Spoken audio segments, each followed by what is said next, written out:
Olá pessoal, vamos lá para a nossa aula de hoje. Hoje a gente vai bater um papo sobre como melhorar o desempenho nos treinos de musculação e vamos destacar aqui o papel da potenciação pós-ativação.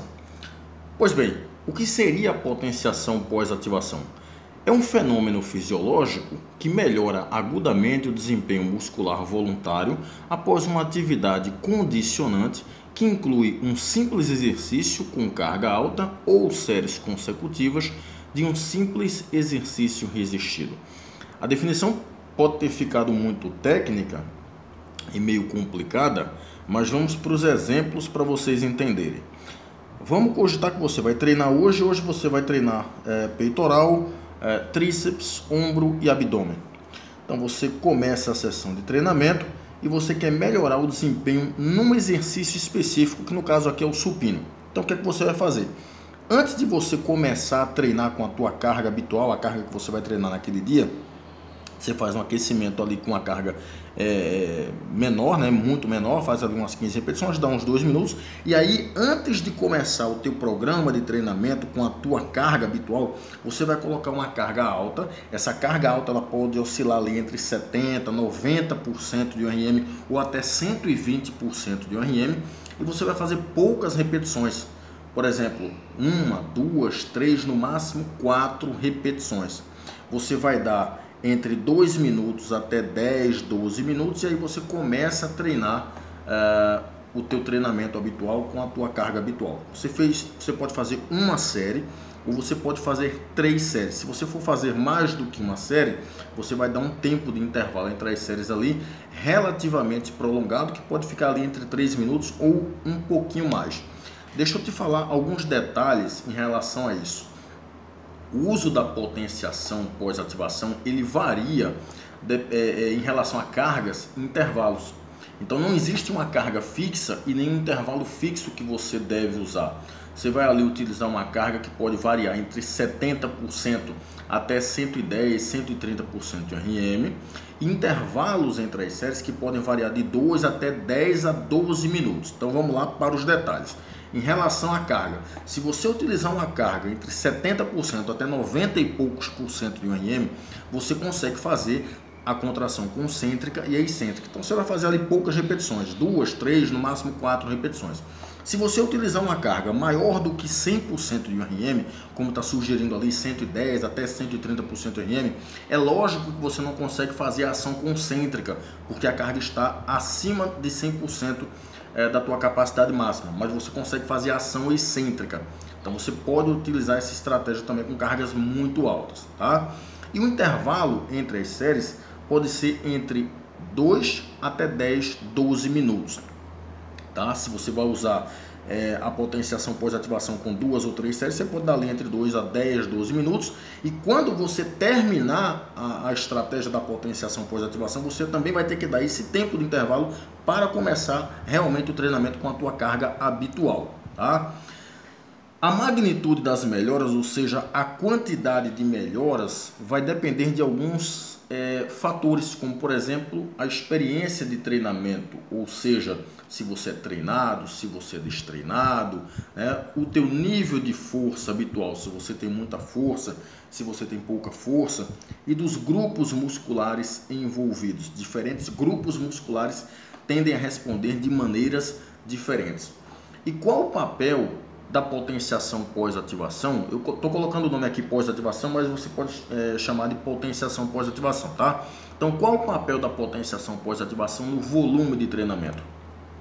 Muitos estudos têm verificado que a potenciação pós-ativação aumenta o volume de treinamento. Por exemplo, existe uma coisa chamada tempo sob tensão, que é um indicador mais acurado para o volume de treinamento. O tempo sob tensão é o tempo em que teu músculo permanece contraído, o que é interessante para a hipertrofia muscular, né? Maiores tempos de tensões estão relacionados com maiores níveis de hipertrofia, né?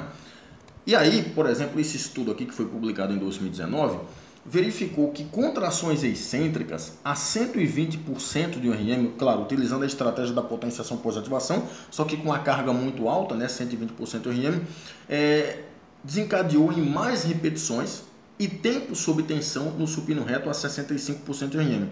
Então, esses indivíduos que foram pesquisados, eles fizeram a estratégia de potenciação pós-ativação, utilizando cargas muito altas, né, 120% RM, só fazendo a contração excêntrica no supino, ou seja, só descendo a barra até a barra tocar no peito e alguém subir essa barra. E aí verificou-se que esses indivíduos tiveram melhoras na quantidade de repetições, eles fizeram mais repetições utilizando uma carga de 65% de RM, que é uma carga relativamente moderada, e aumentaram o tempo sob tensão, ou seja, o tempo em que o músculo permanece contraído, o que é interessante para a hipertrofia muscular. Esse estudo também do grupo do Alves, em 2019, verificou resultados semelhantes. Eles verificaram que a atividade de pós-ativação com 3 repetições apenas, a 90% de RM, que é uma carga alta, resultou em aumentos na carga e no número de repetições em 3 séries de supino até a falha a 75% de RM. Ou seja, a estratégia de pós-ativação utilizando a carga alta como 90% de RM, fazendo apenas 3 repetições, resultou em aumentos na carga, ou seja, na capacidade de produzir força, sua força aumentou de forma aguda, né? E aumentou também o número de repetições, fazendo 3 séries no supino até a falha com a carga de 75% de RM. Ou seja, nesse estudo também, a estratégia de potenciação pós-ativação resultou em aumentos no desempenho. E aí vamos lá para o estudo desse vídeo aqui. Eu trago esse estudo para vocês que foi publicado no International Journal of Environmental Research and Public Health. Se não me engano, esse estudo ele foi publicado em 2020, né? Não me recordo com tanta certeza, mas ele é um estudo bem recente. E ele foi publicado por pesquisadores poloneses também, se não me engano. E esse estudo ele é intitulado, na verdade, o título do estudo é uma pergunta, né? E a pergunta é o seguinte: pode o desempenho de pós-ativação, o desempenho de potenciação pós-ativação, melhorar o volume no treinamento resistido durante o exercício de supino reto? O que ele perguntou aqui é se indivíduos que fazem a estratégia de potenciação pós-ativação podem melhorar o volume no exercício de supino. O que eles fizeram? Eles pegaram 12 participantes treinados em força, portanto indivíduos experientes em musculação, e aí o que eles fizeram? A condição pós-ativação consiste em fazer 3 séries de apenas 3 repetições com a carga alta, no caso 85% de um RM, né? 85% da tua força máxima. E eles deram ali 4 minutos de intervalo entre as séries, né? Então fazia uma série, 3 repetições, dava 4 minutos, segunda série, 3 repetições, 4 minutos, e aí ia para a terceira série. Logo depois, eles faziam 3 séries até a falha no supino com a carga de 60% de um RM, que é uma carga moderada. Então depois deles fazerem a estratégia de potenciação pós-ativação, eles deram entre 4 até mais ou menos 12 minutos e foram fazer 3 séries até a falha concêntrica no supino com a carga moderada.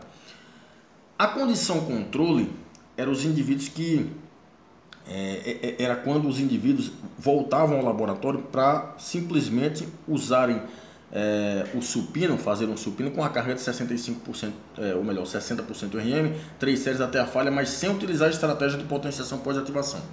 Tá? Essa era a condição controle. Eles não usavam a potenciação pós-ativação. E uma observação aqui: as repetições foram realizadas com velocidade máxima, tanto na fase excêntrica quanto na concêntrica.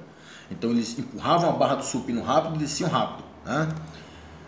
Quais foram as variáveis medidas nesse estudo? Eles mediram o número de repetições, tempo sob tensão, pico de potência, média do pico de potência, média da potência, pico de velocidade da barra, média do pico de velocidade da barra e velocidade média da barra. Ou seja, eles mediram várias variáveis aí associadas a desempenho.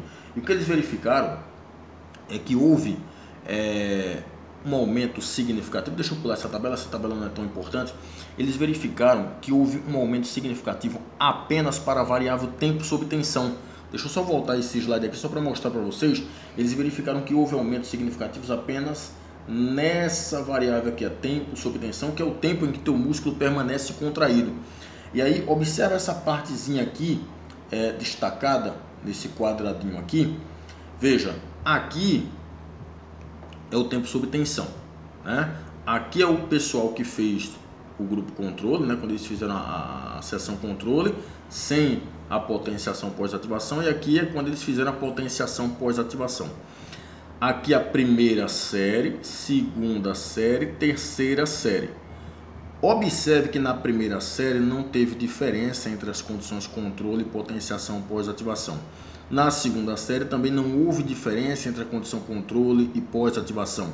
No entanto, para a terceira série, houve diferenças significativas da condição controle para a potenciação pós-ativação, onde na condição pós-ativação houve um aumento significativo aqui no tempo sob tensão. Então, na condição controle, eles fizeram ali as contrações com 14 segundos e na condição pós-ativação eles fizeram em 19 segundos, ou seja, eles aumentaram o tempo em que o músculo permanece contraído. Eles melhoraram o desempenho no exercício, só que melhoraram só nesta variável que é o tempo sob tensão. Então a conclusão principal desse estudo é que a potenciação pós-ativação não afeta significativamente o número de repetições realizadas durante o supino até a falha. Tanto é que, se você observar aqui está a variável repetições, foi exatamente igual lá na primeira série, condição controle, condição pós-ativação, segunda série, condição controle, condição pós-ativação, terceira série, condição controle, condição pós-ativação. Foi a mesma coisa. No entanto, houve aumento no tempo sob tensão, ou seja, o tempo em que o músculo permanece contraído. Portanto, nesse estudo aqui, eu mostro para vocês que a estratégia de potenciação pós-ativação melhorou o desempenho no treino de musculação, só que melhora num exercício específico. Qual a vantagem disso? É que você pode melhorar o desempenho nos treinos. Melhorando o desempenho nos treinos, você pode treinar com mais carga, fazendo mais repetições, que nesse estudo aqui não houve diferenças nos números de repetições, mas existem estudos mostrando que há aumento no número de repetições. Você pode aumentar o tempo sob tensão, enfim. Geralmente, na maioria das vezes, os estudos mostram aumentos no desempenho neuromuscular. No entanto, não tente extrapolar melhora no desempenho para maior hipertrofia. Isso não é garantia. Melhorar o desempenho num treino de musculação não é garantia de que você vai ter mais hipertrofia. É simplesmente a garantia de que você melhorou o desempenho no treino de musculação, porque hipertrofia é uma coisa que depende de vários fatores, inclusive treinamento, mas é uma coisa mais complicada, tá? Então, a melhora no desempenho, não na hipertrofia, tá?